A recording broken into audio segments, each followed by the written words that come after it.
Hello, good evening. Welcome to another episode of Guns and Yellow Ribbons. It's not quite the Pleasure Dome, but I'm back. Yes, I am. Trevor's held the fort, and he's held the fort well. We're very happy. Happy St. Totteringham Day to everybody. Episode 300 of Guns and Yellow Ribbons. Enjoy the show. Get ready for the world's greatest Arsenal podcast. Welcome to another podcast by Guns and Yellow Ribbons. Enjoy the show.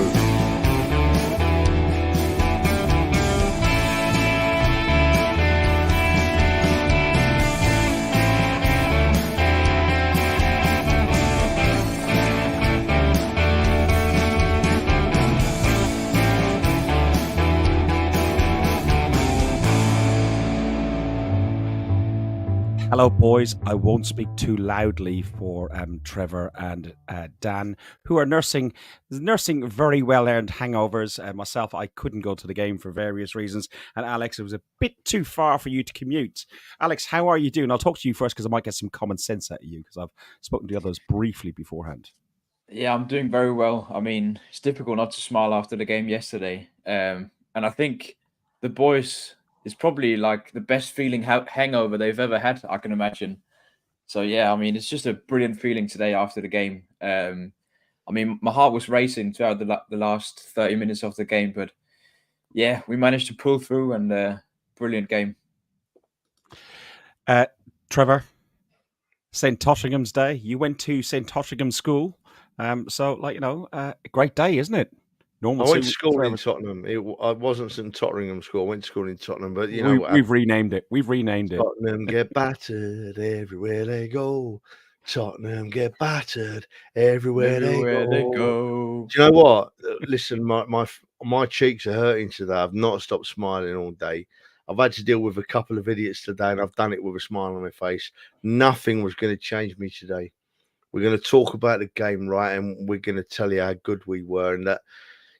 Tottenham scored 2 goals, but they scored 2 goals not because they're any good, but because we gave them 2 goals, right? So just remember that as we move through this programme, right? We are in charge of North London still. Well, I couldn't come because I went over to Ireland for a funeral last week, and unfortunately, I'm going back again this week. Tomorrow, I'm going back for another one, sadly, but it won't go into that. But as I was flying over London, I did confirm. I took a photograph. North London is definitely red. I can confirm North London is red. Nobody has to check the lenses or anything like that. It is confirmed. There's a little white shitty spot in the corner somewhere, and I think that's called Middlesex. Dan, you had a guided tour from Northumberland Park through the Tottenham swampland by an indigenous Tottenham-born person, didn't you? I'll tell you what, sometimes you get Emirates tours by legends. I got a tour of Tottenham by an absolute legend as well. So I love that walk down the high road. And let's just say it was pointing in various directions saying how crap this area is and this is a load of crap. And, oh, look, there's our Oval Stadium over there. And I thoroughly enjoyed it, as I've thoroughly enjoyed this incredible hangover I've had this morning. Never has a hangover felt so good. From the minute I opened the blinds and the sun was shining outside and the birds were tweeting, fantastic. What a day. Yeah. And we just want to shout out to Donna. Donna has been ever suffering of Hillsy today. 60 million down the drain. Here we go.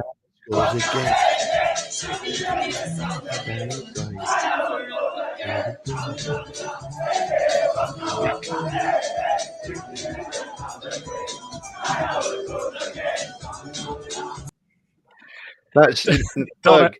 It needs to be said, right, that's our Arsenal supporting brothers in Mumbai. We are the world over. Amazing. Love it. Sorry, Phil, I cut you off.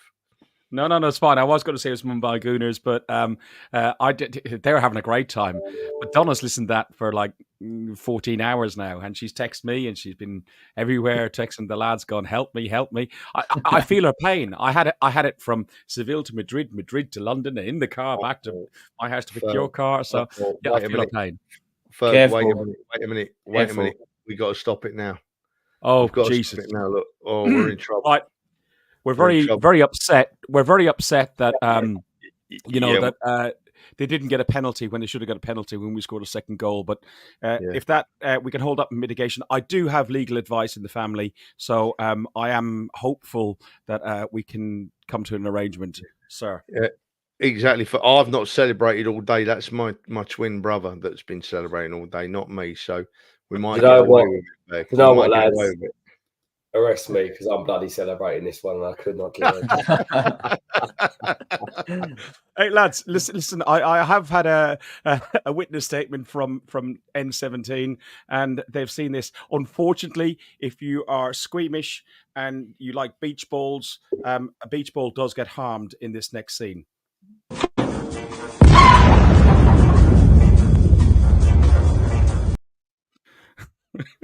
Shouldn't do that to beach balls, really, should we?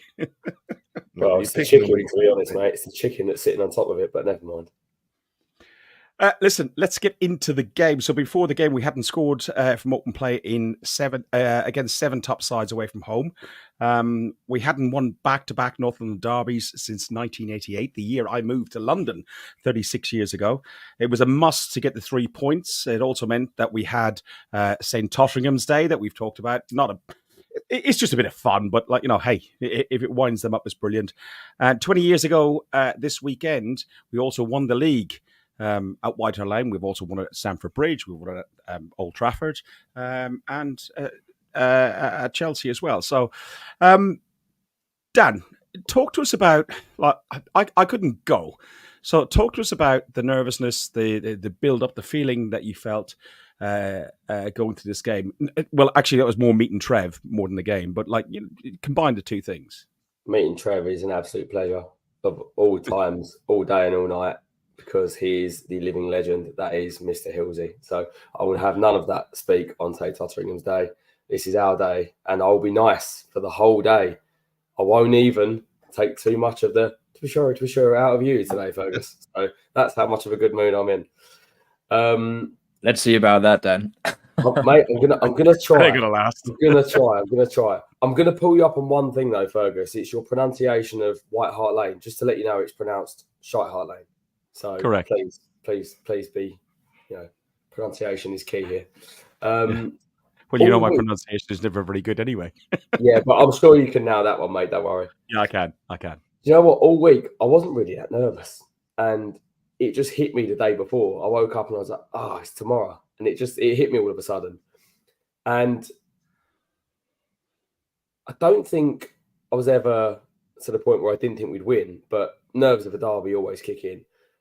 But that first half just absolutely sort of put that to the sword, and a brilliant first half.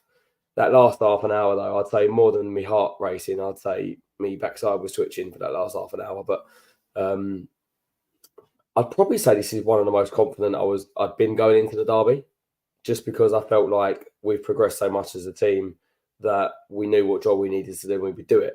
But you never know with a derby. And with that lot, it's their final to try and ruin our season, which they haven't been able to do. No, Trevor, we spoke briefly leading up to the game, and you tried to convince me to accept the offers of tickets, which unfortunately I couldn't. And I haven't regretted afterwards, but it looked a great day. But you said, we're all getting on, and you don't know how many more of these North London derbies that your ticker and body, and it's a long walk, it's everything else. How much were you looking forward to this one, and how much did it live up? Don't go into the game itself, but how much did the build-up and the excitement in the ground fulfill your expectations? Yeah, well, do you know what, Ferg? It's been serious for about 5 seconds, and it's the only 5 seconds I'm going to be serious for tonight. People are patting me back and saying to me, you've got years left in you yet. But the fact of the matter is, you can only go away to Tottenham for a certain amount of time. And so I had plans at the game yesterday of getting off at Seven Sisters and walking up Tottenham High Road. Tottenham High Road, where I was raised, where I was brought up, and I thought I'm going to walk up there on my own, on my Jack Jones, and just take it all in and make the most of the walk up there and get to the ground early. And then Dan said, I'll come and walk with you. And I said, yeah, I'd love that. So I actually ran a running commentary all the way up Tottenham High Road for the 1.5 mile walk that it is about what I did and where I lived and what was what and what was where. And Dan pretended I wasn't boring him, thankfully, and he No pretending. we had a good walk up there on our own, and then but Ferg, I shared Dan's feelings, right? I shared Dan's. We didn't walk with that lot, by the way. I'm not happy with the connection between us walking and that. That No, was I'm that. not. I'm not. I was Yeah. going to lead into something else on that. Go Yeah, on. Yeah. we walked up. We walked up there on our own. We were nothing to do with that. We had a lovely walk up. But I shared Dan's confidence this week before the game. I really thought we were going to win by a big score. I knew that we were a better football team. I knew that we were a better run football team. I knew that we had a much more intelligent manager when it comes to football. There was nothing that worried me. And 3-0 up at half time, I was feeling amazing. I'd enjoyed the concourse before the game. I was in the ground watching and thinking, yeah, everything I've thought about this game, it's right. We've done everything right. 3-0 at half time. Yeah, I'm perfectly happy. And then, well, we'll come on to and then in a minute, won't we, mate? We will indeed. Just to just show that little bit of clip again, and I was not saying that was your journey, but for many who leave it too late and stay in the pubs for later, they get caught up in the police escort. And I'm not going to put the sound on because some of the stuff that's said is awful. But just the greeting we get from our Middlesex football fans is not very pleasant. So, Trevor, you've done the right thing, you and Dan, getting in there early, enjoying the day, enjoying the experience, rather than being held outside, which many were last year and missed the first 20 minutes of the game. Alex, from afar, how did it feel? I know you were going into a night shift afterwards, and so you had to manage your time, etc. Or was the night shift this way? I can't remember which way it worked, but yeah. Yeah, I had a night shift after the game. But yeah, my dad was over in Copenhagen, so I watched the game with him together in the pub, so that was good. And yeah, I quite shared the confidence of the boys as well. I was confident we could beat them. It's just so rare that anybody does it back to back in North London derbies, win away from home. So, I mean, I knew it was a big task, and I think just the amount of what was at stake in the game as well. They were really looking forward to them ruining our title charge, and just the thought of that was sickening. So, yeah, I think it was just the amount of what was at stake at the game just made me nervous. But like the others, I was quite confident because we are the better team we've been all season. But yeah, it's just anything could happen in derbies. But yeah, it went our way. Episode 300, if you haven't seen down the bottom, is Happy St. Totteringham's Day. We've got 173 watching on various platforms at the minute. If you get a chance, do nip over to our YouTube channel. We've got 31 on there at the minute. Make sure you like and subscribe. It just helps us out along the way. Trevor explained it very well. We don't make any money out of this. We do it for love, and it's our hobby. But it really does help us to open up some other avenues that we can use in YouTube. Tottenham had just won one in the past 6 Premier League games. Trevor, the lineup was unchanged against. You know what? I don't even have the bloody lineup in here. I'll get it in a second. The lineup was unchanged in From the Chelsea game. From the Chelsea game. Yeah, thank you, Alex. You can hear me scrambling around to try and get the lineup. What did you make of this lineup then, Trevor? We had Raya in goal. We had White, Saliba, Gabriel, Tomiyasu at the back. Rice and Partey in particular, I thought was key in the centre of the midfield. Odegaard, Saka, Trossard and Havertz. I don't think we have a stronger lineup, Trev, do we? No, of course, everyone was happy when they saw that the same team announced as at Chelsea. We all confident that that team was good enough to beat Tottenham, as proved to be the case, regardless of how difficult we made it for ourselves. And it's important that we say that there, regardless of how difficult we made it for ourselves. So we're very happy with the lineup. There was no complaints in the stadium about it. Just excited anticipation of what was going to happen. The tension at kickoff time was just wonderful. Everything that a North London derby should be. Must just mention the stadium. The stadium looks really pretty, but when you're still getting wet in the rain in row 20, it's not functioning properly. So I'd rather have a stadium that functions rather a stadium that looks pretty the roof just goes straight up in the air, looks a great shape, but doesn't cover the people properly. So what's the point? So I loved the stadium, if I'm honest, up until yesterday. Now I've gone right off it. I can't see the point in having a roof that don't stop people getting wet. You might as well just have an open stadium like Seville or something. Going back to the game, yeah, Fergus, we were on the concourse and the teams were announced, and the concourse was loud and rowdy and vociferous, and all the songs were being sung, and Dan had found an exceptionally loud piece of metal to bang, and it was wonderful. And all them people on that concourse, there wasn't one complaint about the team. Everybody was happy. Dan, I'm surprised you were loud. Oh, mate, I'm not going to question it, because some of us fans would never turn down the Tottenham away ticket. But let's leave it there. I'm being nice today, so I'm not going to ceasefire. I'm not going to respond. Not going to nibble.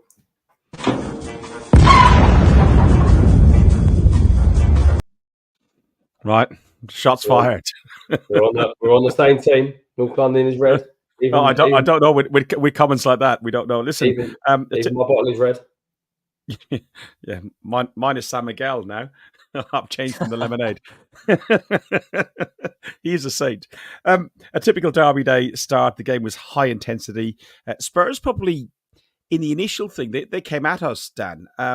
They managed to have some success with the high pass, and Trossard got caught in possession in our own box. How did you feel the game started? I was going to say my opinion. I'll ask yours first. I'm going to have to watch it back to really understand how the game started. But I'll tell you how the game started for me, Ferg. I had this idiot up against the barrier on the other side of me, giving it the whole time. And then the first goal went in. And then he just stood there and he was a bit quiet. And then eventually the third goal went in and he sat down in his little chair and he looked like he was about to cry. And that's probably the best moment of that first half. Just being able to look across his little sad face. And it cheered me up. So that first half for me couldn't have gone any better. But thinking back to how we played, I actually felt we dealt with everything that they could throw at us, if I'm totally honest. They started a little bit on the front foot as the home team did, but it's all sort of ill for show and no real end product with them. For me, I was never worried that we was going to get opened up. Even the 2 goals, that's my guy, that's my mate. If anyone could put me in touch with him, I'd love to see if he's okay. But I actually feel like we defended the whole game very, very well.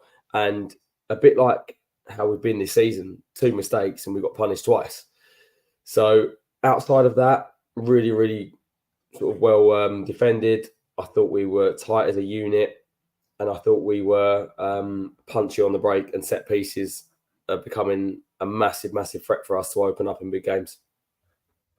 Yeah, we will go into the set piece discussion afterwards. 15 minutes in, a couple of minutes after that Trossard. Well, actually, Alex, talk to me about the Trossard situation with him getting caught out of possession in and around our own box. Yeah, I think it happened a couple of times where both him and Partey did it on one occasion where they managed to succeed with their high pressing. But I think, I mean, even though they did succeed with it a couple of times, I think I was looking at it and I went like, there's so many opportunities if we just manage to beat that first press. There's so much space in between, and we did manage that later in the game. But yeah, I think it was a typical start to a derby game where high intensity, a lot of back and forth, no real rhythm to the game. But yeah, of course, then we caught them with our high press near their box and got a corner off it. And the Tottenham fans were abusing Saka, saying he let his country down. And then he whipped in a lovely... Yeah, there you go.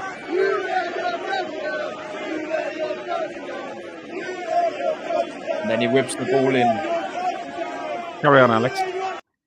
And I had a little chat with my Danish mate, Højbjerg, and I said, "Can you help us out in the derby game?" And he said, "Sure, mate." And he headed the ball in and made it 1-0 to the Arsenal. So yeah, that was a perfect start to the game. Even though they'd had a couple of shots on target, we managed to score first, and that was key for us, I think, to score that first goal.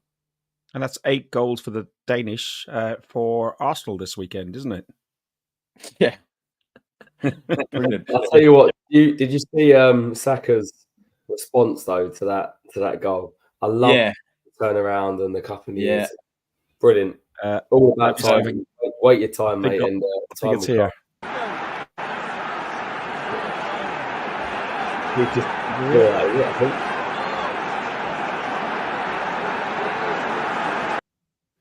Might have been before that. Yeah. You see, I've had the pleasure. I watched the full game back today, and then I watched the match of the day highlights. And what Alex says about the press, it was obvious as soon as the game started that Son was going to run around like a headless chicken up front trying to put the press on us. And for 99% of the time, we just played around it. It was simple that he had no support. We played around it. It was so easy to play against. And what you got to remember is a lot of the pundits on the telly were saying that, and I'm not saying that I'm qualified to call a pundit out, but I'm saying it how I see it. They were saying that Tottenham had this much possession and they had all the ball and that they were keeping hold of the ball. But what you got to remember is, right, you can control the game without having the ball, right? And I thought we controlled all of their possession in the first half without having the ball. We controlled their possession very comfortably. Yeah, there were 1 or 2 little wobbles, but we're playing away at a top 5 club, and that's going to happen. But apart from that, I thought we were absolutely superb. They tried to high press. We were having none of it, played round them. And then when they did have the ball, we controlled them. We gave them no avenues to run up. And I was so impressed with the way the first half panned out. I mean, yes, Saka's corner there. So pleased for him, because them Tottenham fans that are abusing Saka, they seem to forget that Harry Kane's penalty from the World Cup in 2022 is still orbiting the earth at this present day. You know what I mean? So, yeah, it's when it suits. So, yeah, I was just so happy with how we started the game. More importantly, without the ball. Without the ball, they didn't look like playing against us. We then had 20 minutes in. Van de Ven, I'm just trying to get the picture. Mickey Van de Ven scores off a rebounded shot, and VAR took a view of it and reviewed it, and it was caught offside, and he was very close, almost played onside by Gabby's arse. Alex, talk me through this one. I'll try and see if I can get the image up. Yeah, there's been a lot of debate on this one. And they just hit the post before that as well. So they were kind of piling on the pressure after we scored that first goal. But yeah, I've seen a lot of debate on this offside, whether it was offside or onside. And yeah, I think it's quite clearly offside because, I mean, himself, he is offside when Porro hits the ball. And then the rule is if it's a block or Tomiyasu didn't have the ball under control. If he controlled the ball and then cleared it, it would have been a different story. But he blocked the ball and it deflected off. I think it was Gabby. It deflected off Gabby's head and then fell to Van de Ven. So it was the same phase of play, and that's why he was offside when Porro struck the ball. So yeah, I've seen a lot of Tottenham fans trying to argue that it was 2 different phases of play. But when Tomiyasu blocked the ball, he didn't have the ball under control. So yeah, it wasn't a new phase of play, and therefore it was offside. And then you can say, oh, it was lucky, it was just about offside. But then how many times have we seen Gabriel just managing to get on the right end of the offside line? So, I mean, it's something they practice a lot, and they're clearly very good at it. It was the same thing at the Man United game. He just managed to get on the right side. So you could say it's luck, but then again, you could say it's just really good defending by Gabriel. Yeah, you know what, Dan, I'm not sure what you think. I will try and convert. I got the image, but it's in the wrong format. I'll try and convert the image. But I think if this is semi-automated offside, I think he probably gets played on. Just going to convert it right now. to JPEG, and then I should be able to bring it back up. What's your thoughts on it, Dan? I know you're in the ground; it's difficult to see, but you see certain bits. First thing is, if it's semi-automated, I don't think it makes a difference, right? Because the lines are still the same. So I don't think it would be any different. But no, do you not recall the Guitar World Cup where they've got the mannequin sort of things? And if you look at this line here, you can see at the bottom of the picture, you can see Gabby and he's bent forward, and there's Van de Ven leaning slightly forward. I don't think there's an awful lot in it. It's a very tight call. I think it's probably the right call, but Fergus, do you think you get, yeah. It's off bloody side. That's it. That was the decision. It's done. Unlucky Tottenham. Unlucky Tottenham. You're really pushing my patience today, trying to be nice to you, because I'm running out of it, Fergus. He's offside, mate. Okay. There's no change. There's no change. It was a bit of a wake up call though, because 1-0 in, and we did have to go on then, Trev. It's not a wake up call, mate. It was a lucky deflection off of one of our players that got him through in the first place. So that's not a wake up call. That's bad luck because it pinged off our player. And at the end of the day, it was offside. Correct. Done. It was correct, Ferg. It was absolutely correct, mate. The correct decision was reached, and that's it. Unlucky Tottenham. Great effort. You nearly got a goal from a lucky rebound, but you didn't. And we laughed again at the Tottenham fans. Now, it was an extra reason to celebrate. I'll give you that. I mean, in the ground at the time, I genuinely didn't know if it was going to be offside or not. I had no idea, but it was a lovely way to celebrate with my friends along the barrier as let's say a fourth goal, we'll call it, in the first half. But I actually thought up until that point we defended well. We defended well after. I don't think it really changed much, but it was very, very lucky to fall the way it did.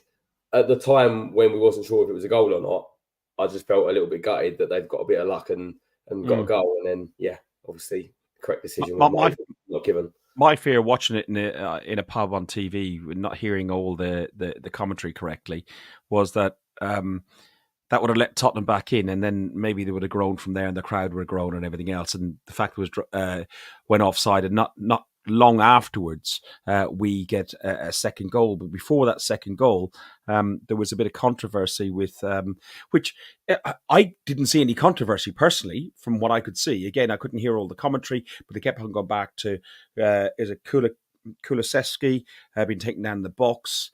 But for me, it was on the outside of the box, and then Maddison gets tackled by, I don't know if it's Rice. He gets tackled by Rice. For me, if anything was going to be re-looked at by TV over and over and over again, and also at half time over and over and over again, would have been the Rice challenge on Maddison, not the Kulusevski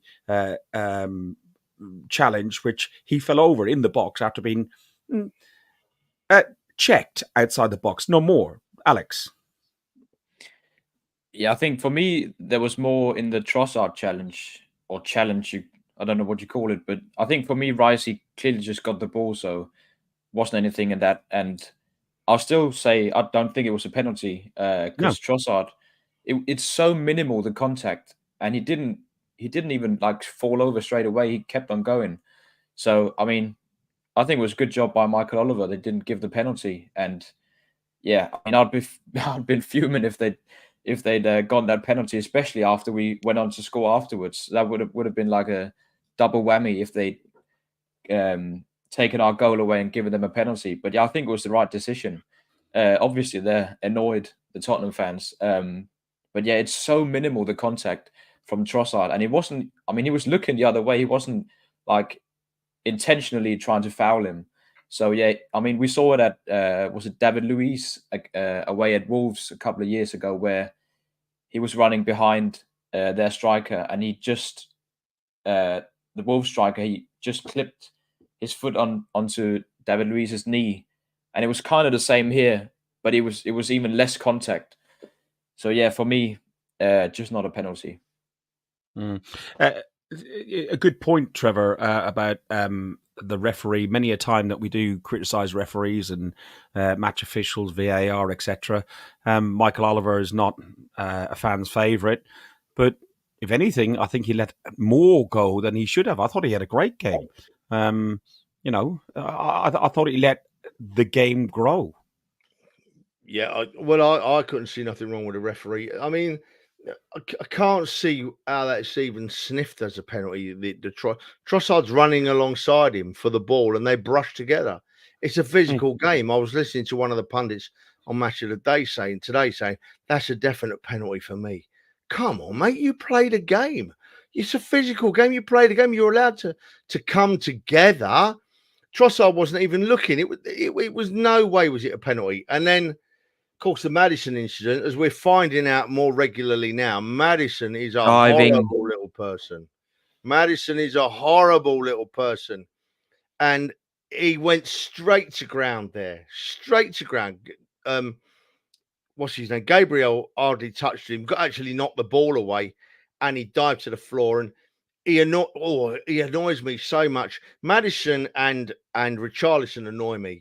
Maddison actually thinks he's a lot better player than he is and prances around like he's prime Maradona when actually he's like prime, I don't know, Sunday League player. And then Richarlison can't play the game at all. Richarlison, when he came on, was awful. All he did was look to pick a fight. He had absolutely no impact on the game, Richarlison. Disgusting character of a man.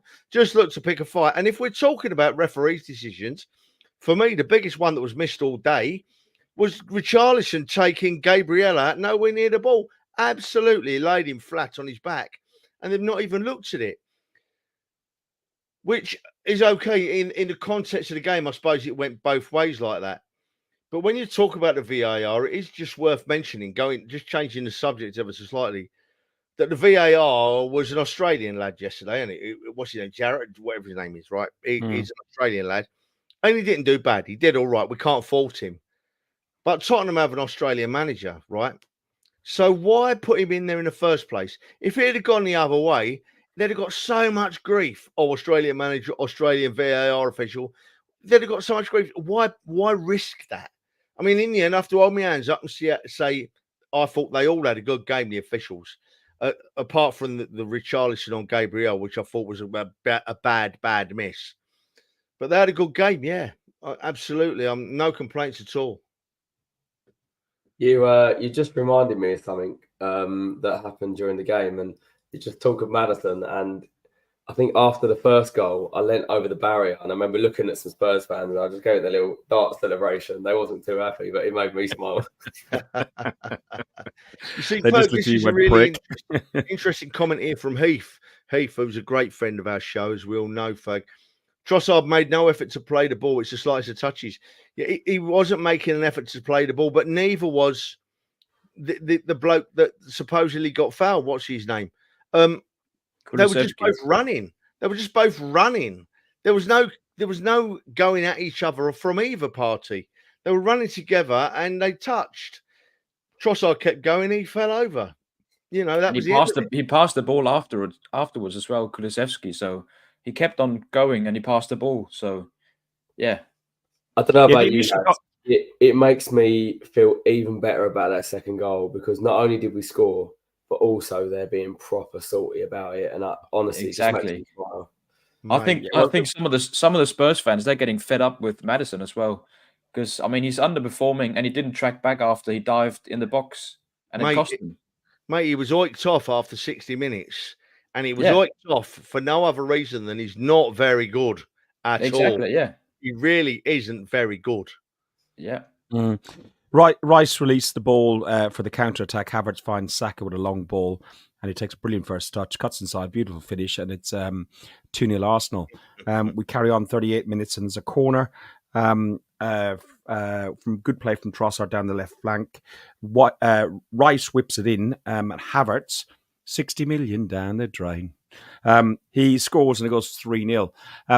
If I'm honest, the most nervous I was, Trevor, in this game wasn't before the game. I was a little bit towards the end when it went to 3-2, but when we got to 1-0, I got nervous because I thought we'd scored early on, and I thought, oh, here we go. And then they got that disallowed goal, which is fine. And then we got to 3-0, and I was that confident at that point that I thought, we need a fourth before half-time, and we can kill this game off. But at 3-0 in, we looked dominant. We looked, somebody in the pub behind me said, oh, Arsenal looked like Brazil. We did look absolutely fantastic.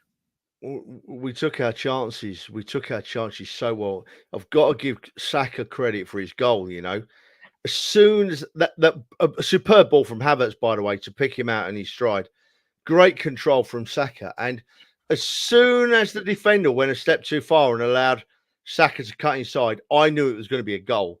My arms were up in the air before that ball crossed the line. I knew what was coming, Ferg. And it's wonderful to see Saka back at it. Wonderful to see him back at it. But he's being cheeky. I was impressed with him. It just was he knew it was the North London derby and he gave it his everything, Ferg. So impressed with Saka. As for Havertz, aren't we all just so pleased when Havertz scores, Ferg? To go 3-0 up. And you're thinking the same as me then, Ferg, because I'm in the ground thinking, hang on, I've got a 5 on 5-0. How much are they offering me to cash it out? I genuinely was. I couldn't see how Tottenham were going to get back into the game. Well, on reflection, right? Let me tell you how the only way Tottenham are going to get back into the game, right? And then I'll shut up. The only way Tottenham are going to get back was if they got a penalty or if we made a silly mistake. That was the only way they were going to get back into the game. And we know what happened. We do. I think, Dan, you talked about earlier about the set pieces, and here's some of the stats from Match of the Day. Arsenal have scored 22 goals from set pieces. Take that comment off a second, please, Trev. Sorry, folks. Yeah, and then Tottenham have actually conceded almost one of the top 10. He conceded 14. But a key part of the set pieces I've noticed was Ben White. His shithousery is amazing. His positioning is stealth-like and perfect on front of blocking off Vicario a couple of times without causing a foul. And this little piece is just absolutely fantastic. There's no audio, it's just a visual. This little piece is absolutely fantastic. Talk to me about set pieces and talk to me about Ben White. If it's the clip, I think it is. Yeah, honestly, I love this guy to bits. It's just a brilliant amount, like perfect balance of arrogance and just. I don't know. I think for him it's a bit of banter. I think he loves it as well. It's just a bit of who he is, and as a fan to have a guy like that on your team, just can't stop smiling. The lad's fantastic. But look, it serves a purpose as well as being bloody funny. It serves the purpose because it distracts the keeper. It just takes his mind slightly off the corner, thinking this guy's trying to take my glove off. It's just fantastic. And the rest of the team, look, we're very good in the air. It's underrated how big and strong we are now as a side. The height advantage we have, the power we have from our centre halves. It's a big weapon. And sometimes you'll go into games where it's a tight game. It's not that open. You don't get many chances. But when you've got corners like that from guys like Rice and Saka that can whip the ball in. I think there's a Spurs podcast that was complaining, saying after the third goal, Arsenal's got another corner, might as well be a penalty. Well, he's not too far wrong. Can we just laugh at how bad they are at corners as well? Because, you just showed it's one of our biggest strengths is set pieces. And they've had 2 weeks without playing a game. And they've probably spent a good amount of time practicing defending corners. And then we scored 2 corners. And the way they were marking as well, they were marking zonal. And all of the defenders were facing the ball. So they had no clue where the Arsenal players were. And yeah, I mean, it was so easy to have this goal, especially. If you remember a few years back, towards the end of the Wenger reign, we were very much about zonal marking for penalties, and people were couldn't understand why we're conceding so many goals to penalties.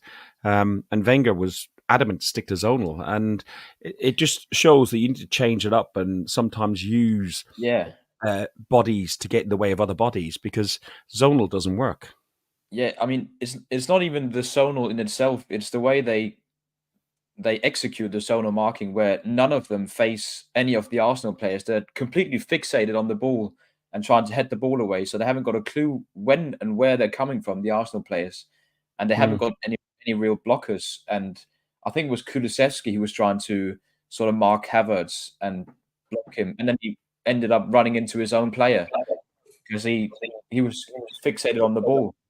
Trevor, Yeah. Trevor, Match of the Day covered it very well about the zonal marking and exactly as Alex said. Do you want to expand a little? Alex has got it exactly right, and Match of the Day, as much as I just called them out, the pundits, they had it exactly right. The penalty, the corner moves, they weren't just zonal marking; they were strictly zonal marking. There was no give. There was no give with Tottenham. They were allocated zones, and they were sticking to them. And all the Arsenal players were coming from the blind side, and it was always going to lead, if not to a goal, to very close to a goal, because we just got the run on them, and they couldn't see us coming. It was strange. Like they said it on Match of the Day, I couldn't believe that Postecoglou was that weak a coach. They didn't realise what was happening and say, hey, we need to change this. I can't believe he let that go all game. It shows that, for me, it shows a staggering lack of knowledge of the game. It really does. When he's let that go, they don't have a set piece coach. Apparently, I've seen a lot of the Tottenham fans. Alex, Postecoglou's a Premier League coach. He should see. I could see it in the ground. Yeah, I mean, it's crazy. Things like that. It was simple. It was obvious what was happening, and he did nothing to change it. Now I laugh about it. It was hilarious. Yeah. But I can't move on now. Can't let you move on, Ferg, without going back to Benny White, right? Because Benny White is just turning into the right back other Premiership clubs can only dream of, right? He's not a right back, though. Well, he is now, Ferg. No, He is now. You make no mistake about it, son.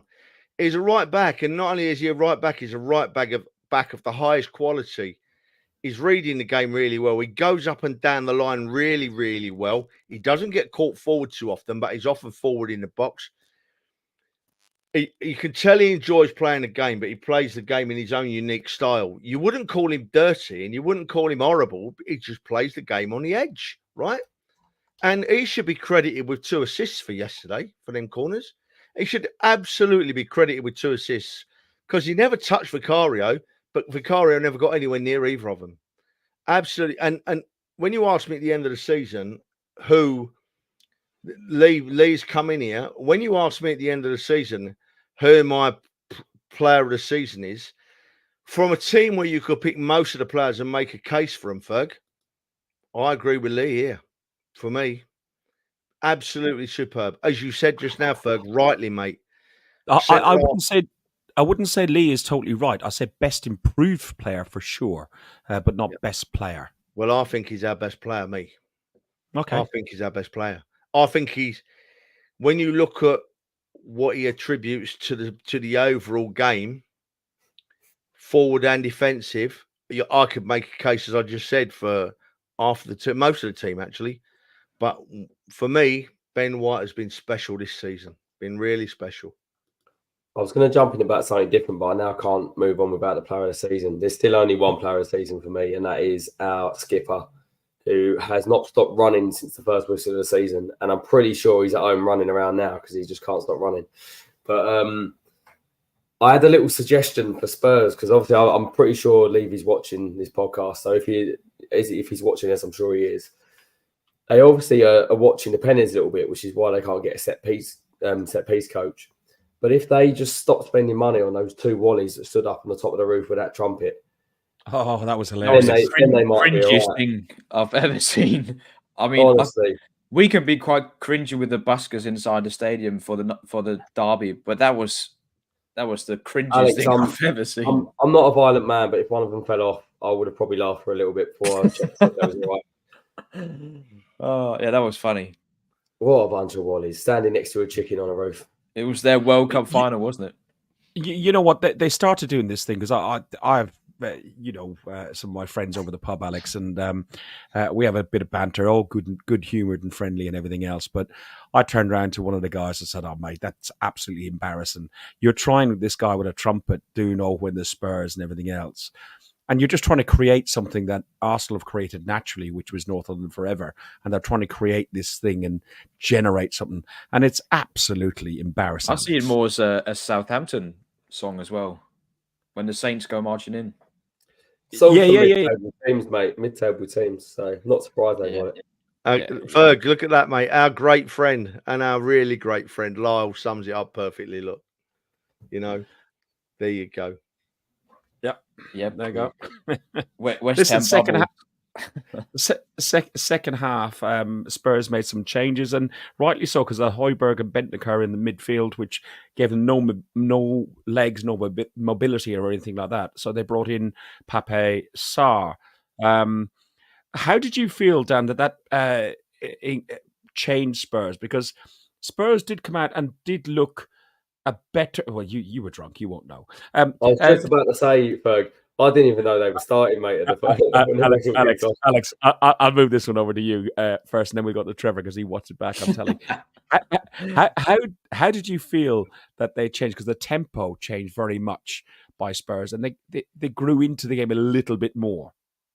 Yeah, I mean, I was actually surprised at the start of the game that they'd adjusted to us, because normally Sarr and Bissouma would be starting in midfield, but he went with the more experienced Højbjerg and Bentancur. So I was quite surprised by that. But then he changed it at halftime. Thought he needed some more mobility, as you said, in midfield, because Partey and Rice was bossing them in midfield, and he brought on Sarr. But I actually think we did better at the start of the second half than we did towards the end of the first half. And we did have a couple of chances. Tomiyasu with his header from a set piece early on in the second half, completely free header. And then a couple of minutes later, I think it was 5 minutes later, Havertz, he broke free on the left-hand side and dinked it into Saka. And we should have scored the fourth goal and put the game to bed there. It was a massive chance. Right. So I think we actually started second half quite well, and I thought I was actually opposite to you guys. I was nervous in the half time, and I thought, I'm still not settled yet.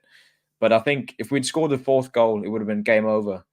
But unfortunately, we didn't. But I think we were doing well in the second half until the mistake, which I'm sure we'll talk about in a couple of minutes. Do we have to? Trevor, Alex has gone through a couple of the first 15, 20 minutes of the second half. Then Spurs made some more substitutions, taking off Højbjerg and Maddison and adding a bit more pace in with Richarlison, who's for me a headless chicken or pigeon or whatever you want to call. And then you got Bissouma in as well.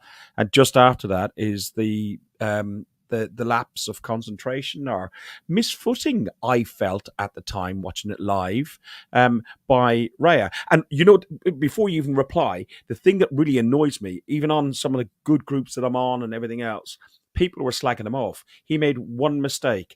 Before that, he was outstanding. After that, he was outstanding. He came for every cross and distributed the ball absolutely perfectly on every occasion. Odegaard, for me, had a great game. Yet again, he made 2 or 3 misplayed passes.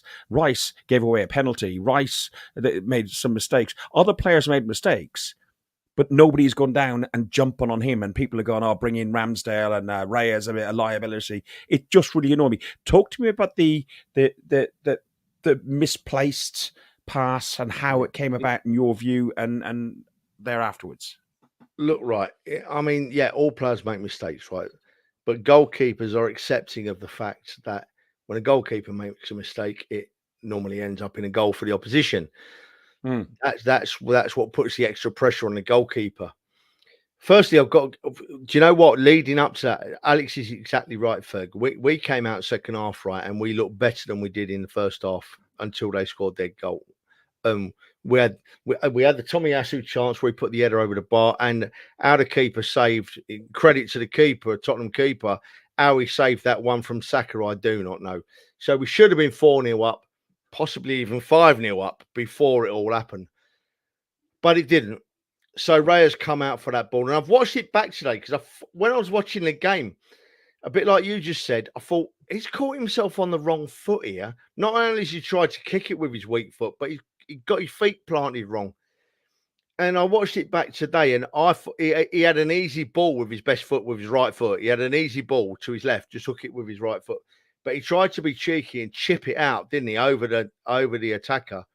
And it's not come off. He's kicked the ground and whatever that Tottenham player's name was, I couldn't care what his name was actually, slided it in the back of the net.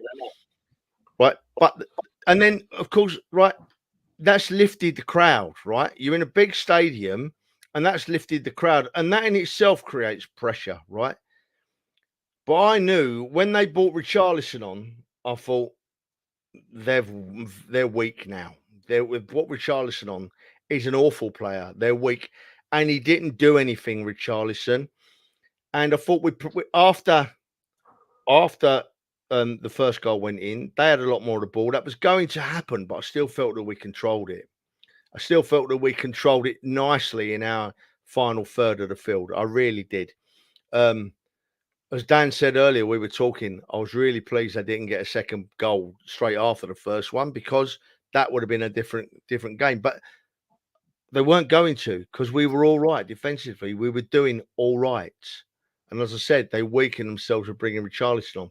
So 3-1 down. I've got the ump a bit with Raya, but we're still 3-1 up. I don't think we're going to lose the game.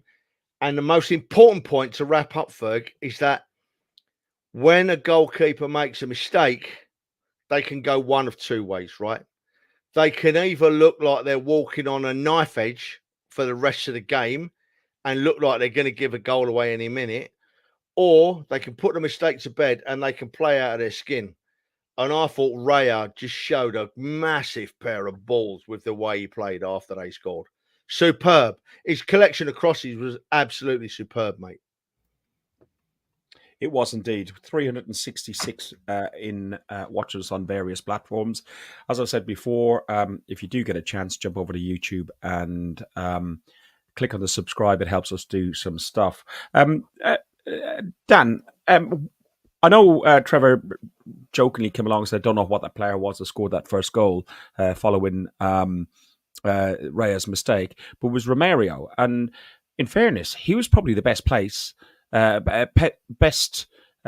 for Tottenham. I thought he had a great game. Yeah, I was really, really impressed by how he played, because centre half, and we've scored two corners against them. I'm very happy with what he did, but no, he had their chances, right? He had the biggest chances for them. What he was doing up there for when they scored the goal, I don't really know. But look, we made a mistake. We move on.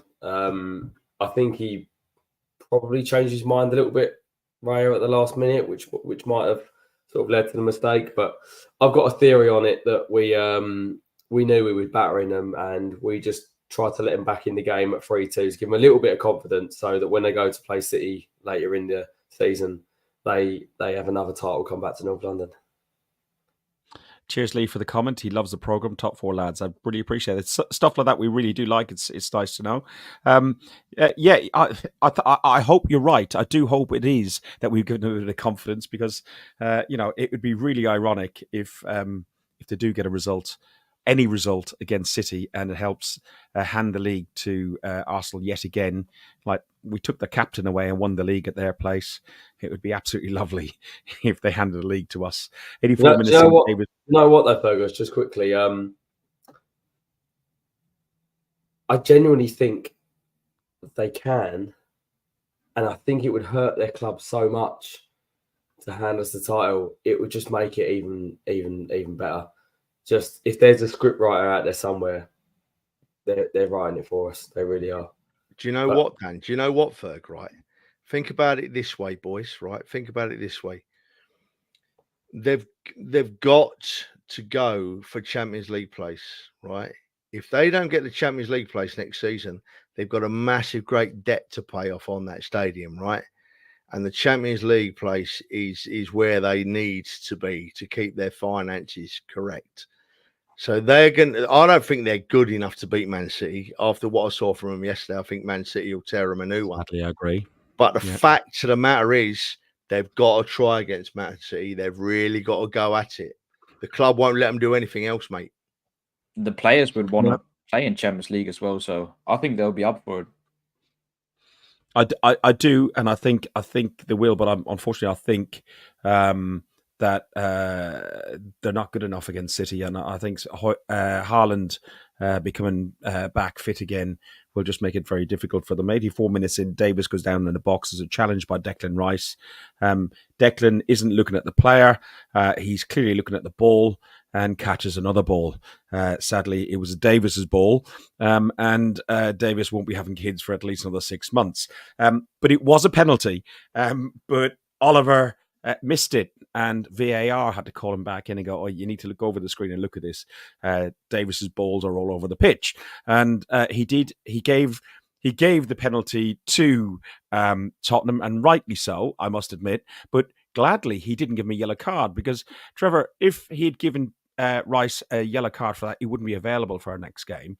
The penalty, the referee, as I said, Michael Oliver had a great game, almost let things go too far to a certain degree, and that was an example of where he let it slide quite a lot. But it was a fair penalty, wasn't it?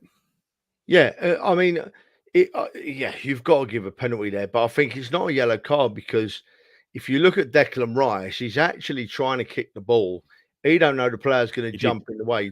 Rice is going to hoof that ball 50 yards up the field. You know what I mean? He's watching the ball. So it's a penalty because he's nearly killed him, but he hasn't intentionally nearly killed him. You know what I mean? It was an accidental nearly killing, right? And when it's a Tottenham player nearly killed, do we really care? He's all right. He'll be all right today. He'll have one ball. He did hoof his ball, though. He did hoof his ball 50 yards up the pitch. Poor old Ben Davis nearly flew with it. Well, that's tough. If you don't like the game, don't play. It's a physical game, you know what I mean? So it's a penalty, but I can see why he's not been booked, because it's not an intentional foul, right? Okay, so for me, it's not a booking. Yeah, and Ben Davis will be limping a bit today, probably dragging one along the floor a bit, but he'll be all right. He'll get over it. Dan, talk to me about the atmosphere after that. Son converts the penalty. It's 3-2. There's 12 minutes included added time left. I walked away from everybody in the pub, and I just sat in the corner and just watched the TV. I didn't want to hear the nonsense around me. I just want to watch the game. How was it for you guys there? How nervous was it? Firstly, it was nice for the home fans to get involved in the atmosphere for the first part of the game. So it was nice for them to eventually turn up. But I had everything crossed, fingers, toes, a bit like Ben Davis, probably balls as well. So yeah, everything was crossed, mate. I said at the beginning, my backside was switching. So I'm not going to lie. I was praying to things that I don't even know is there. I even in my head was repeating a little song that my granddad used to sing when I was a kid at football in my head, and I was singing it back and forth, back and forth, back and forth. And when that final whistle went, it's the best feeling I've had for a long, long time. Yeah, this was Ben Davis's balls.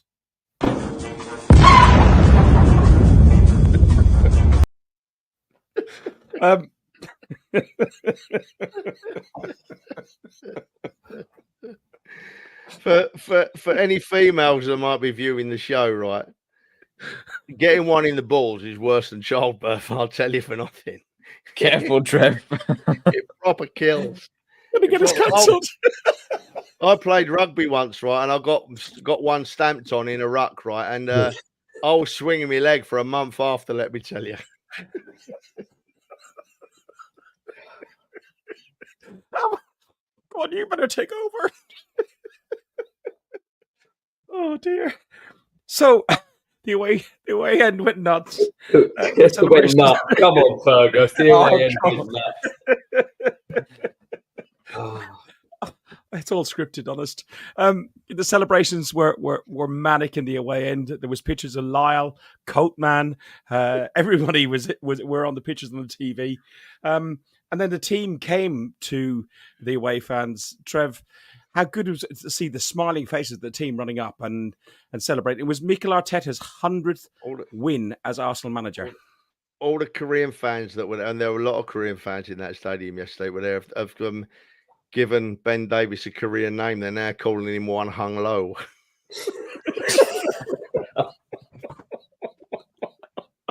You're going to get his To be hands fair, that on- was good. That was good, Trev.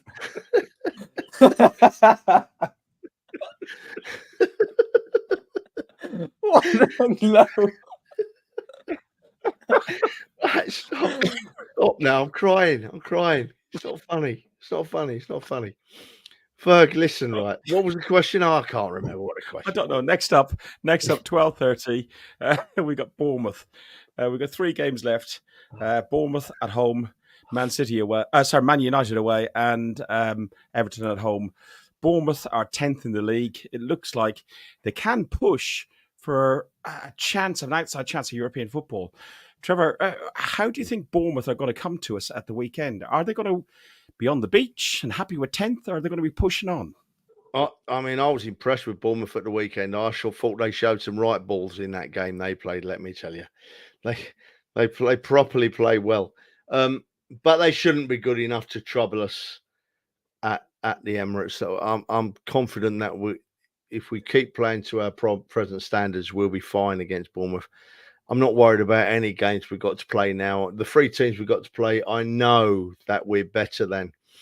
I just hope we keep the standards up, run ourselves into the ground these last 3 games, and what will be, my friend. What will be, you know?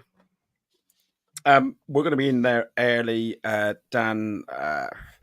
You've got 3 more games for your voice, so there's no sacrifice. There's no strepsils or whatever else. It's full atmosphere we need. We're there for 11:15, isn't it? Mate, I'm on about 50 strepsils a week at the minute trying to keep this voice going. I've had more struggle trying to get match fit than the players do at the minute. Boys, listen. Henty's got his sensible head on. Look, remember what we were discussing, Ferg. Yes, exactly. Remember, thanks for Henty, top man. And that's why I said that he didn't get a yellow, and it was just as well because he would have been missing for the Bournemouth game.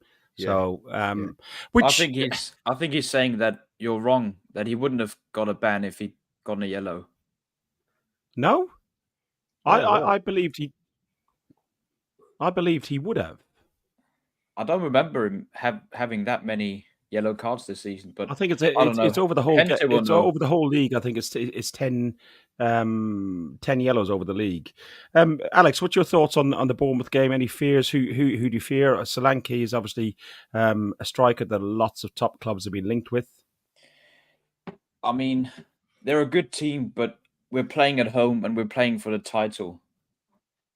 We have to win that game, and I'm very, very confident that we will win that game. They've got some good players, Solanke, and they're playing well. They won 3-0 against Brighton in the weekend, and they won 1-0 against Wolves away. So they're in some good form, but the way we're playing and the way we played at home against Chelsea, if we play anything near that standard, we'll beat Bournemouth. I'm very confident that we will.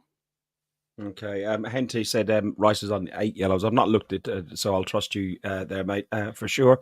So that would mean it wouldn't have mattered yellow. I do think it resets it to 32 games, I think. So if you get 10 yellows after the 32nd game, then I think it's increased. So okay. I think it would have been all right. They change the rules all the time. Listen, the main thing is that we keep all the players fit and all the players available for selection. Whilst Bournemouth and Everton feel like they aren't huge games, Everton are now safe. We still got a trip to Man United, as dysfunctional as they are. It's still going to be a tough trip in a couple of weeks' time up to Old Trafford. And we've got to worry about City. City have got a home fixture against Wolves at 5:30 on Saturday. Then they play Fulham the following weekend at Fulham at 12:30. I'm hoping Fulham, they're in decent form. They had a draw against Palace and 1-1. And normally their home form was quite good, but Palace are on the ascendance. So to get a draw against Palace, the way Palace are at the minute, wasn't a bad result for them. The Tottenham is their game in hand midweek in 2 weeks' time.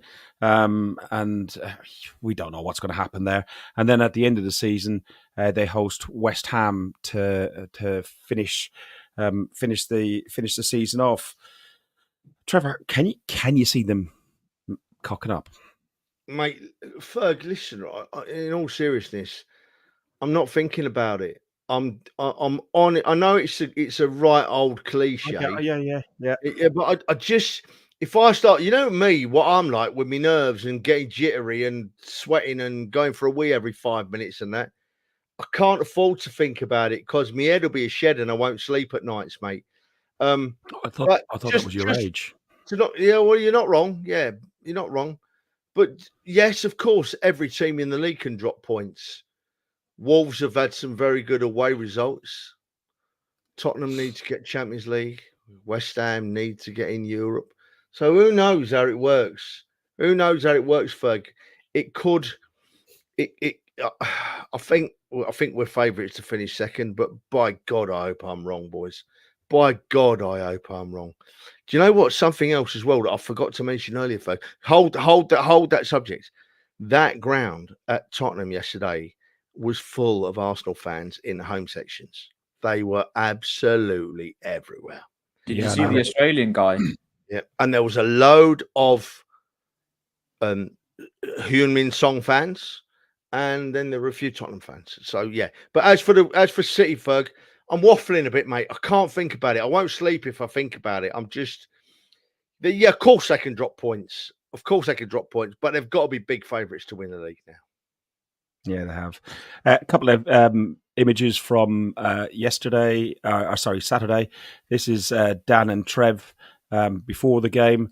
And then, I don't know, they've been photobombed by somebody in the background. It's Magic Mike from the Gooner podcast in the background. Trev celebrating post the game. He did get sanctioned by celebration police for that.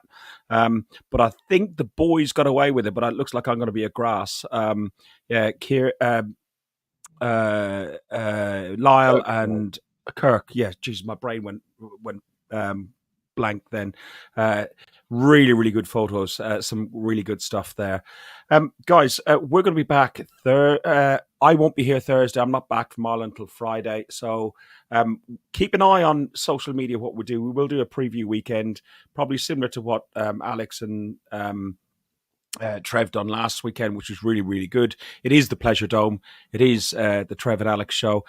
Maybe Dan will join in. I don't know. We'll figure it out. But yeah, this last few weeks has just been a bit up in the air for me. Stuff back and forth to Ireland and stuff like that. So, but these things are important and you need to do them, as are winning Premier Leagues. I've really enjoyed today, guys. We've had up to 400 people watching us now, some on YouTube, some on Twitter. We would love you to go across to YouTube and subscribe to us. But you know what? This show wouldn't be the same if we didn't have Trevor Time. Take me off that big screen, Ferg. I don't like looking at me big head. We don't either.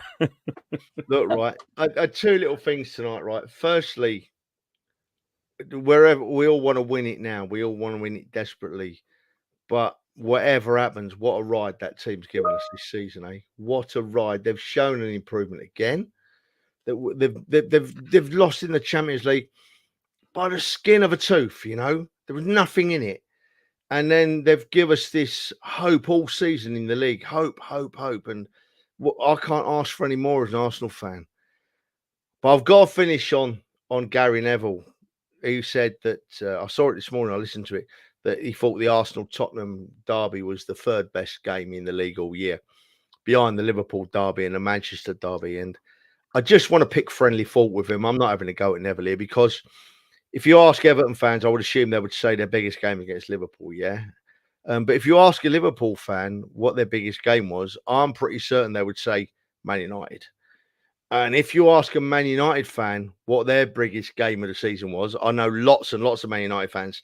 I'm pretty certain their Man United fans would say their biggest game is Liverpool. So the clubs themselves don't rate their local derby as their biggest game of the season. It may come second or third on the list, even the local derby up there in the northwest. But you ask any Tottenham fan or any Arsenal fan what their biggest game of the season is, and you've got a massive 100% answer. The North London derby is the biggest game of the season. And it didn't let us down yesterday. Yeah, we won 3-2. But the atmosphere The atmosphere was amazing. Confidence at half time, going to nail biting, nervous finishes. When I know inside me we're not going to give a third goal away because we've been so much in control of the game. We've made 2 mistakes, but you're still nervous. And you know what I do, Ferg? You know what I normally do? You know, don't you? I go out on a concourse, don't I? Because I can't handle it, can I? But I was placed right next to the Tottenham fans yesterday, and I didn't give them a second look, but I couldn't move away from that barrier. The tension of the two lots of fans being so close together with being such extreme differences, but everyone with a love of football. Amazing game to see, an amazing game to watch. I hope it's not my last one. I hope it's not, because by God, what a day it is. What a day it is to experience. Dan, you've experienced 2 now at Tottenham, maybe more, haven't you? Is it your best game, mate? Sorry, Ferg, I'm becoming a question master here. Oh, mate, it's always the best game. It's always the best game. Actually, wait, no. 4 now. Fourth away game at Spurs. One at Wembley as well. One at Wembley and 3 at Spurs. Yeah, it's the best. It's the best away day. It's the best game of the year when you win, because it means so much, and it's a combination of bragging rights, being able to rub their noses in it, everyone you bump into, being able to smile, just what it means to us as a club, the hatred for them, and being able to get one over on them, and then even bigger than that, in my opinion, just where we are in the title and in the league, and where what we can do for ourselves as a club, knowing that small little club down the road is always going to be looking up to us and never going to reach the heights of what we are as a club, as a fan base, in terms of trophies, in terms of class, history, future, everything. They haven't got it, and they want it, and they can try and copy our blueprint all they like. It's only going to be a copy that's a year or 2 out of date. It's never going to be up to date, and where we are, and never going to be as good. So, lovely to be on the barrier. And rumour it, there was an idiot in a flag that might have stood up on his chair at the end. Just a little cut to the away fans, because you wouldn't. For me, right, Ferg, to sum it up, right, a big, shiny, all singing, all dancing new stadium doesn't polish a turd of a team, right? And that's what it says for me. And Trev, on that note, we've already won more games at their new stadium than they have at the Emirates. And we're nearly 20 years in there. Listen, they can have a trumpet up by a chicken on a ball, but they can't have this.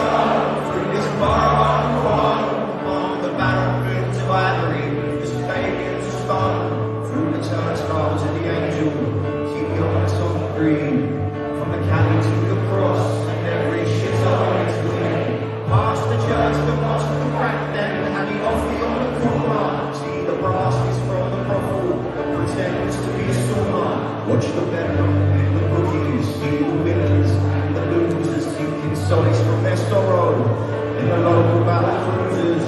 Through the madness in the market, where the face is turned to rigor, and I'll go for Ashmore. You're right, son? I will buy a fashion nigger. Nothing but rules in the upchat. We'll watch rich higher gangsters bicker.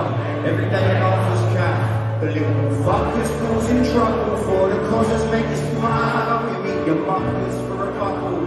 Forget your troubles for a while. From the full milk to the heavy, all the faces are the same. Cause the man might be changing, but the people still remain.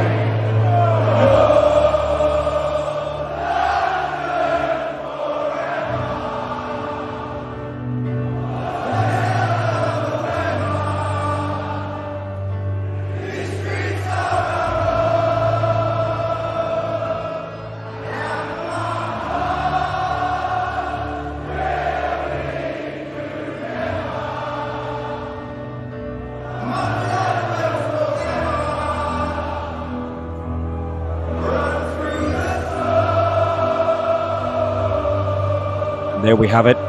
Trev's in tears. All the tingles are tingling on our bodies. I can't take it. Listen, right. Before we go, we've got well over 400 viewers, right?